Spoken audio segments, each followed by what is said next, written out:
all right, I'm taking her to child support. What if she signed over her rights? Does she still have to pay child support? She signed over what rights? If she terminated her parental rights? Yeah. No. She can't bring that up in the... Once parental rights are terminated, they're no longer She can't bring that up in the court hearing if we was to go to court. For what? Child support. She can't bring up. You can't bring her to court for child support if her rights are terminated. Well, no, I'm saying when can she say she want to terminate it? She can't bring that up in the hearing. You can say that. First of all, terminating your rights, your parental rights, is not. It's not a quick, easy, fast thing. Okay. That's done, even if it's said in child support hearing, it's not done there. That's done for probate. That has to be done through probate. Okay? A lot of gentlemen will say, well, I'm going to terminate my rights because I don't want to pay child support. That doesn't happen anymore. It may have happened at one point in time, but it doesn't happen anymore. You know? Because you don't want to pay for child support. You got to understand, the key word is child. Okay? So the courts, the magistrate, the judge, they're looking at the best interest of the child, okay? And a woman can't say, I'm going to have your rights terminated because you don't see my child or you're not in my child's life. That's not her decision to make. Even if you two came upon agreement saying that I want his rights to be terminated, I'm in agreement to let him terminate his rights, it's still what's the best interest of the child, okay? So that's done through probate court. That's done before a judge. Okay, and if your rights are terminated, then you are no longer liable for child support. Any money that you may have owed up till that point, you're still liable for if there is an outstanding child support order. But if there isn't one, then you don't pay. Okay. What about if, like for me, personally, I have a $3,000 bill for child support, and I've been taking care of my daughter since she left the hospital. She's been in my custody, and somehow it slipped the cracks, and she said that she had the baby, but she didn't. How do I go about fixing it? Okay, you have a $3,000 bill. Was she receiving state assistance for that child? I don't know. I guess she was trying to get she was getting state assistance, but she didn't have the child. Okay, so if she was getting state assistance, and that's something for the Department of Social Services, their welfare fraud unit. Okay, because if you have proof that you've had the child all along, and that she's been collecting money for that child, that you would need to turn that over to the welfare fraud unit. If you're being charged for that, you would also need to contact the Assistant Attorney, the Attorney General's office to talk to the Assistant Attorney General who handles child support cases. You know, you may even want to consult your own attorney if you can, or one of the law clerks at one of the schools or whatever. Can I ask this? That happened to me. My child was now 22 years old, so it's water under the bridge now. But when my son's mother went on, got services from the Department of Social Services, I didn't know. When I got to court, they said I owed this much, and before I knew it, he was getting, I had good insurance. I've been working here for 15 years, good insurance. She got insurance through them. She was getting money from them. So yeah, okay, I can go ahead and press charges, so to speak. But keeping it real, how difficult is that to really do that? We got to get an attorney. We got to do this. We got to do that. So the weight is on us to go ahead and re-rectify what's going on, but we don't have that support. Since she was on, I'm sorry, fellas, but since she was on state assistance, when I got there, I'm thinking, okay, I went there, excuse me, I went there butt naked. I was just standing there like I thought she was going to be standing there. Then all of a sudden, there's a dude standing next to her. She had, from Department of Social Service, she had an assistant state attorney standing right next to her. So she had representation. No, she didn't. That assistant attorney general was not representing her. That assistant attorney general was representing the state. She happened to be on state assistant. The assistant attorney general represents the state's interest. So if there's any state money Yes, it may look like she's there with her, but she's not there. His or her interest is the state, money that the state has paid out. So that wasn't her attorney. So how do these men, if they have a situation like this gentleman right here, and she's on state, and he needs to get an attorney, and he needs to look into that, how user friendly is that for a local Yoko guy to utilize these services? There's no such thing as legal aid. If you go to legal aid there's really no representation there. Right. So how are we going? What are we doing? In his case, I had something similar.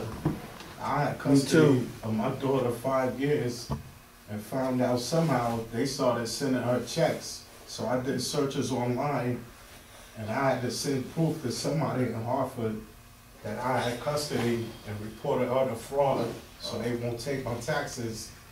So now she owed that part back to the state.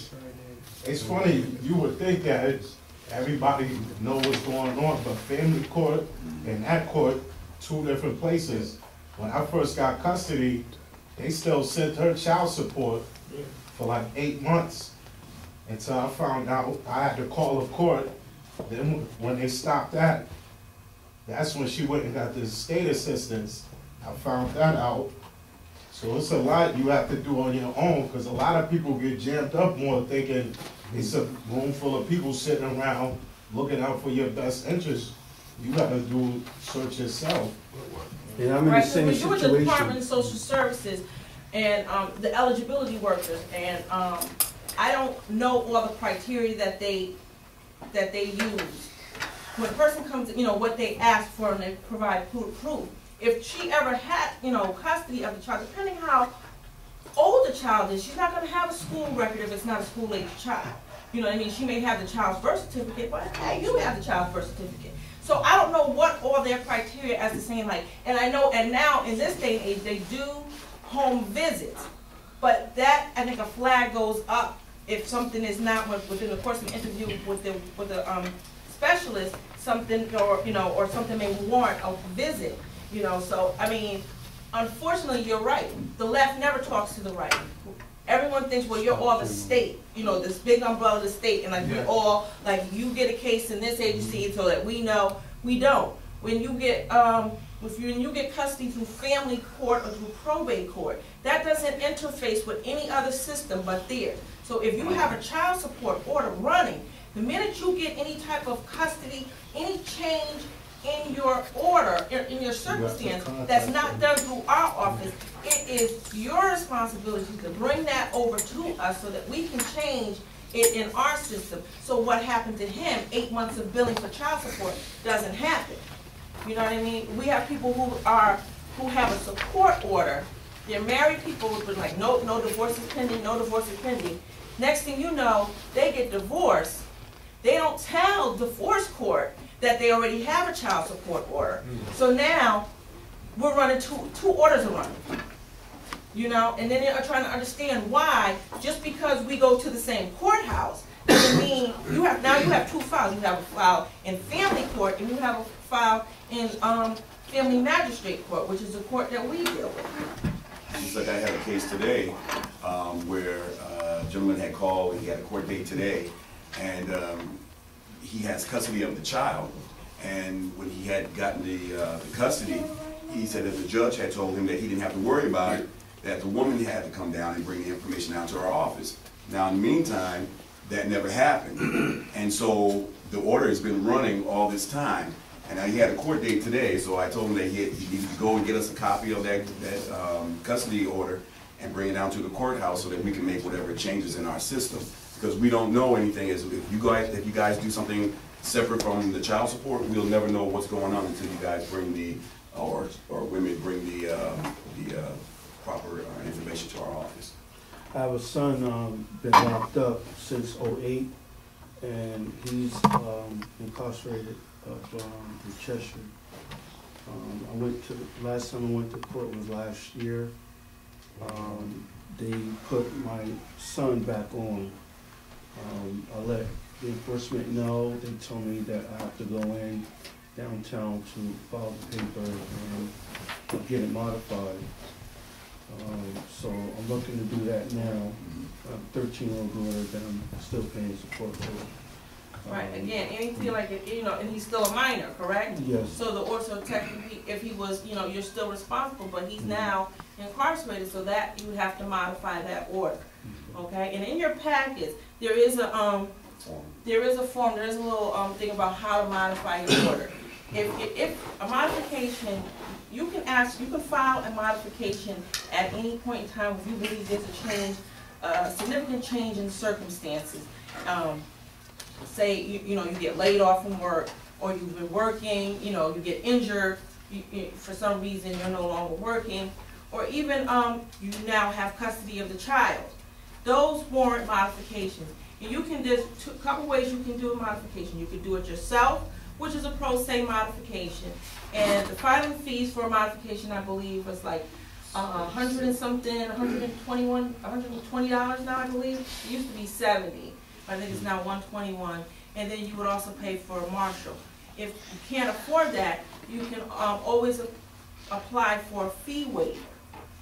Okay, and the fee waivers, granted, those fees are waived for you. Or you can request our office to do. You can come to our office at 414A Chapel Street and request the modification. What we will do is we'll have our review and adjustment unit.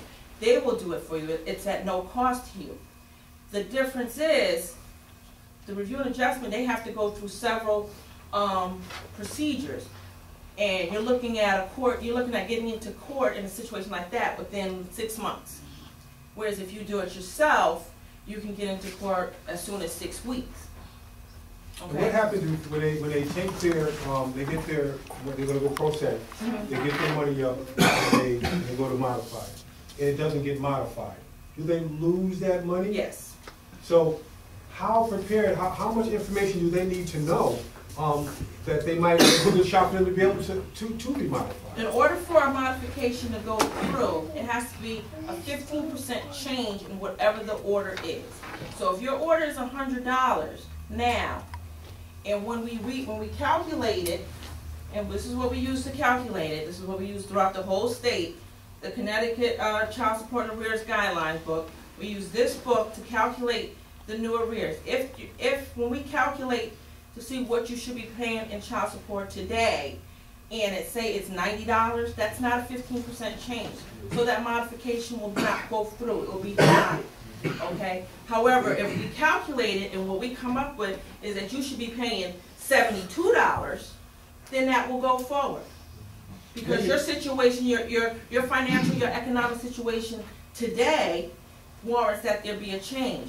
What we use this book and your affidavit, which is a financial affidavit that you complete, telling us what your financial makeup is right now. Okay? We sign off on that form, and we get your form, and if you fill it on out, and if she's there, we get her information as well, and we look at both parties' information if we have both parties' information available to us. Okay? So that's how a modification is granted. And if they didn't know how much, if they were unsure of doing this calculation, they can call 414 Chapel Street and give numbers, and they'll do it for them. Do they have to go down there? How would that work if they're not sure? They can come down to our office. Our office hours are from 8:30 to 4:45. Come down to our office and request, or you can call our office to talk to your. Each person has a specific officer assigned to their case based on their last name. Okay. So that officer may not be in at that point in time. They can get their number, leave them a message saying they like to sit down and meet with them to go over their case. That's fine. They will set the time, agreed upon time. You will come to our office and we'll go over the numbers, whatever you want to go over.